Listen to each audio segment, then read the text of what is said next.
High নমস্কার। আমি Ori. Stock two চ্যানেলে আপনাদেরকে সবাইকে স্বাগতম। আজকে আপনাদেরকে আমি বোঝাবো যে ট্রেডিং কি? কি ব্যাপার? অবাক হচ্ছেন, অনেক চ্যানেল দেখেছেন, কিছুই বুঝতে পারেননি। ভাবছেন যে ট্রেডিং, ট্রেডিং তো সবার দ্বারা হবে না। ট্রেডিং করতে গেলে অনেক নলেজ দরকার আছে। না, আপনি ভুল করছেন। ট্রেডিং আসলে কি এবং এটা কোনো রকেট সায়েন্স নয়, সেটা বোঝানোর জন্য জাস্ট ২ টো মিনিটে আমি আপনাদেরকে বোঝাতে চলেছি যে আসলে শেয়ার মার্কেট কতটা ইজি এবং সেখান থেকে আপনি ঠিক কোন প্রসেসে আপনি টাকা উপার্জন করতে পারবেন এবং আপনি ব্যবসাটা চালাতে পারবেন। বুঝলেন? তো আর বিশেষ কিছু দেরি না করে চলে আসুন স্ক্রিনে। হ্যাঁ, তো আজকে যে টপিক বা আজকে যে স্কিলটা আমরা ডেভেলপমেন্ট করব সেটা হচ্ছে ট্রেডিং। ট্রেডিং ধরে নিলাম এই যে আপনার কাছে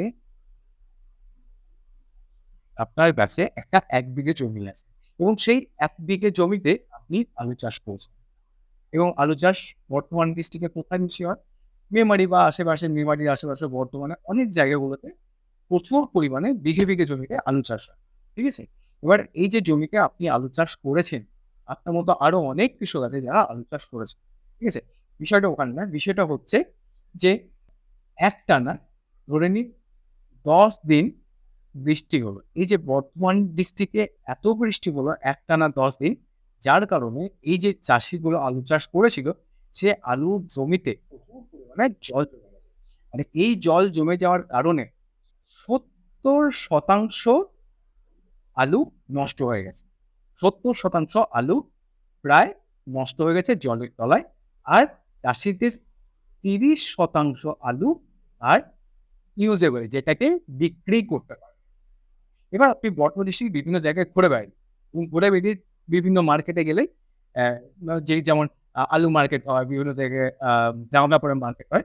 তো সেখানে দেখি যে আলু উৎপাদন সেরকমভাবে নেই। তার কারণ হচ্ছে এই ৭০% আলু কিন্তু জলের নিচে চলে গেছে, যার কারণে ৭০% আলু নষ্ট হয়ে গেছে।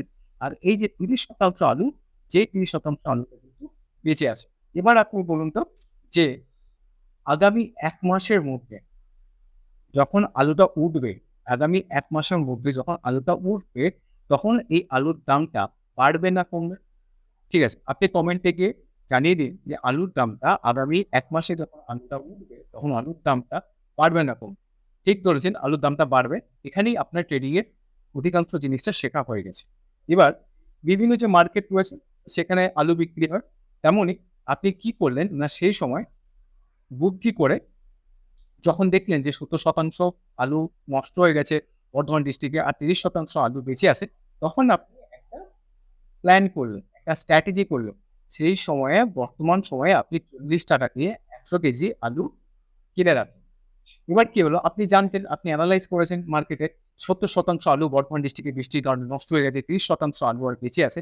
তাহলে আপনি সিওর ছিলেন, আপনার এনালাইজ ঠিক ছিল, আপনার ইনফরমেশন ঠিক ছিল যে আলুর দাম একদিন না একদিন বাড়বে। যেহেতু ৭০% আলুটা নষ্ট হয়ে গেছে। তখন ৳৪০ ছিল। ১ মাস পর যখন আলুটা উঠলো জমি থেকে এবং যখন মার্কেটে এলো, তখন আলু উৎপাদন কম থাকার জন্য ৳৪০ যে আলুটা কেজি ছিল, সে আলুটা বেড়ে হয়ে গেল ৳৮০। ৳৪০ থেকে বেড়ে হয়ে গেল ৳৮০ এবং আপনার প্রেডিকশন কি ছিল? আপনার চিন্তাধারা কি ছিল? যে ৭০% আলু নষ্ট হয়ে গেছে। তাহলে আগামী দিনে আলুর দামটা বাড়বে। আর বেড়ে গিয়ে ৪০ থেকে ৮০ হয়ে গেছে। তো ১০০ কেজি আপনি যখন আলুটা কিনে রেখেছিলেন, তখন দাম ছিল ৳৪০। ১.৫ মাস পর যখন আপনি আলুটাকে মার্কেটে বিক্রি করবেন, তখন দেখা গেল যে আলুর দামটা হয়ে গেছে ৳৮০। ৳৪০ য় কিনেছেন, ৳৮০ হয়ে গেছে।